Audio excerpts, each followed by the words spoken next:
വയനാട് ചുണ്ടേലിൽ ആസൂത്രിത അപകടം നടത്തി ഓട്ടോ ഡ്രൈവറെ കൊലപ്പെടുത്തിയെന്ന ആരോപണവുമായി ബന്ധുക്കളും നാട്ടുകാരും.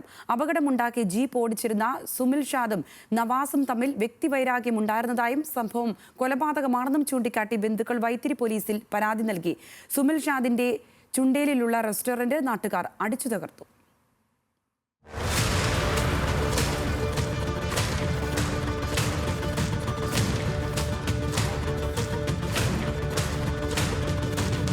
ഞാൻ പുറകിൽ വരുമ്പോഴേക്കും അവിടെ അടി കഴിഞ്ഞു.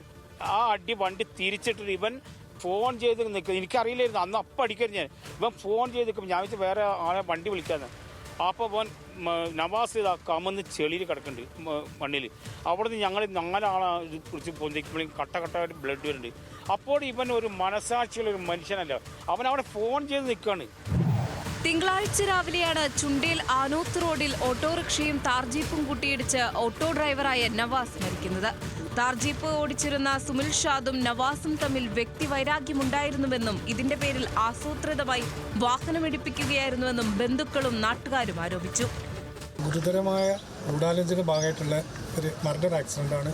ഇത് പ്ലാൻ ചെയ്ത് കറക്റ്റ് ഇതിൻ്റെ പുറകിൽ ഒരു ചെയ്ത വ്യക്തി മാത്രമല്ല, ഇതിൽ ഗൂഢാലോചനയിൽ പല വ്യക്തികളും ഇൻവോൾവ് ആണ്. അപ്പോൾ അതിൻ്റെ അന്വേഷണം നല്ല രീതിയിൽ പോകുന്നുണ്ടെന്നാണ് നമ്മുടെ സുഹൃത്തുക്കളായ പോലീസുകാർ പറഞ്ഞത്. അതുകൊണ്ട് അതിന് വ്യക്തമായ നമുക്ക് രീതിയിൽ തന്നെ അത് പോകണമെന്നാണ് നമ്മുടെ ആഗ്രഹം. കേവലം ഒരു ആക്സിഡൻറ്റ് എന്നുള്ള രൂപത്തിലേക്ക് അത് എഴുതി തള്ളാൻ വേണ്ടിയിട്ട് നമുക്ക് സാധിക്കില്ല. അപ്പോൾ അതിൽ നമുക്ക് സംശയിക്കാൻ തക്കവണ്ണമുള്ള 1-2 കാര്യങ്ങളുണ്ട്. അപ്പോൾ അതിൽ ഏറ്റവും പ്രധാനപ്പെട്ടതെന്ന് പറയുന്നത് ഈ ആക്സിഡൻറ്റ് നടത്തിയ ആ വ്യക്തി എന്ന് പറയുന്നത് 1 മണിക്കൂറോളം അന്ന് രാവിലെ ചുണ്ട എസ്റ്റേറ്റ് പള്ളിയുടെ മുമ്പിൽ വണ്ടി നിർത്തുന്ന കൃത്യമായ സാഹചര്യം ഉണ്ടായിരുന്നു. അപ്പോൾ അതിൻ്റെ CCTV ദൃശ്യങ്ങളും അതേപോലെ തന്നെ കൃത്യമായിട്ട് ദൃക്സാക്ഷികളും അതിലുണ്ടായിരുന്നു. പിന്നെ അതേപോലെ തന്നെ ഈ ആക്സിഡൻറ്റിൻ്റെ തലേ ദിവസം രാത്രി ഈ വണ്ടി എസ്റ്റേറ്റിനകത്ത് ചുണ്ട ഈ പ്രദേശത്തിനകത്ത് പലപ്പോഴായിട്ട് കണ്ടിട്ടുള്ള ദൃക്സാക്ഷികളുമുണ്ട്. ചുണ്ടേൽ ദേശീയപാതയ്ക്ക് ഇരുവശത്തുമായി നവാസിന് സ്റ്റേഷനറി കടയും സുനിൽ ഷാദിന് റെസ്റ്റോറന്റും ഉണ്ടായിരുന്നു. അപകടം നടക്കുന്നതിന്റെ തൊട്ടു മുൻപുള്ള സമയത്ത് മുസ്ലിം പള്ളിക്ക് സമീപത്ത് നിന്ന് സുനിൽ ഷാ വാഹനം പെട്ടെന്നെടുത്ത് പോകുന്നത് CCTV ദൃശ്യങ്ങളിലുണ്ടെന്നും ബന്ധുക്കൾ പറഞ്ഞു. തുടർന്നാണ് അപകടമുണ്ടായത്.